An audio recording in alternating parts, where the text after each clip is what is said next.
sholat itu ketika duhur ya sudah ditentukan waktu. Nah kemudian rokaate bilangane ya juga sudah ditentukan. Tata caranya juga sudah diatur. Nah itulah yang disebut dengan ibadah mahdhah, ya kan? Tata caranya, peraturannya, kemudian jumlahnya ini sudah diatur oleh syariat, kan begitu. Dan ketika kita berbeda dengan tata cara semacam itu atau aturan-aturan semacam itu, maka inilah yang disebut dengan bid'ah dhalalah, kan begitu.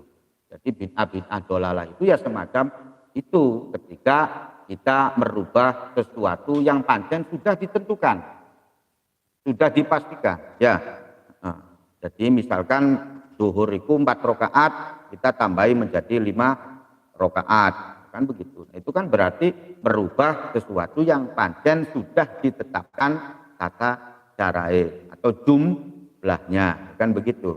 Ya termasuk ketika masalah ini, ya. Jadi ketika kita berbicara masalah kesunahan pun ya semacam itu. Jadi ketika berbicara masalah kesunahan pun ya ada aturan-aturannya.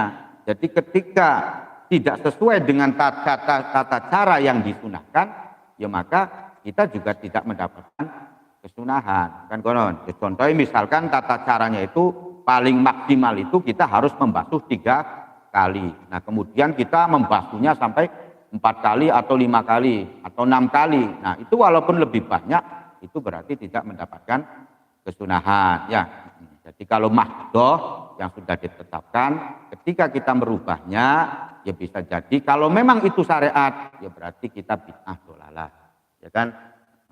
Kalau memang itu syariat. Tapi kalau hanya sekedar dalam wilayah fikih, ya kan?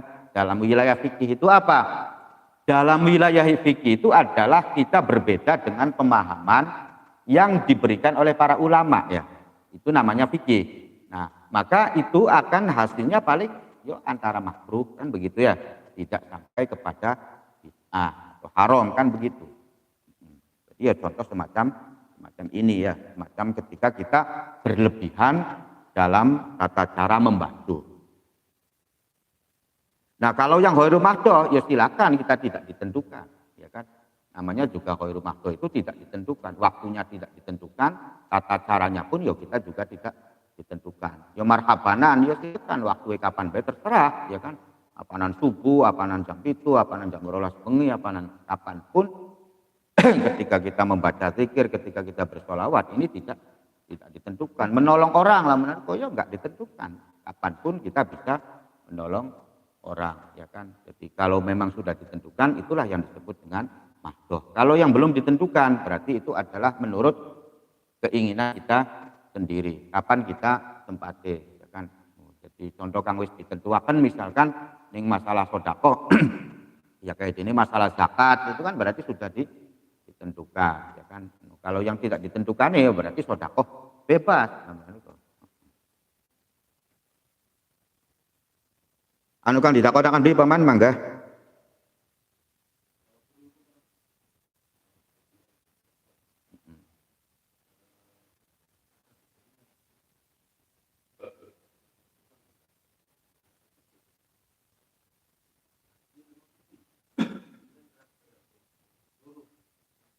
Oh begitu. Nah berarti kalau memang semacam itu ya berarti kita syak ya, berarti kita ragu-ragu.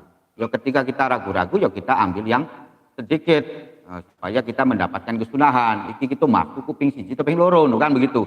Wah, ya ping siji wae loh, kan kononnya. Nah, begitu ya. Nah, jadi ping siji wae lah namanya kok. Nah, kalau ping siji ya berarti walaupun nanti kenyataannya papat basuhan juga kita sudah mendapatkan kesunahan 3 kali maksudnya. Prakteknya semacam itu ya. Jadi ya pokoknya sih ketika menghukumi sesuatu, menyimpulkan sesuatu itu ya tergantung bagaimana posisi kita yakinnya yang bagaimana. Jadi ketika 1, 2, siji to loro. Ya kalau 2 itu berarti kita masih ragu.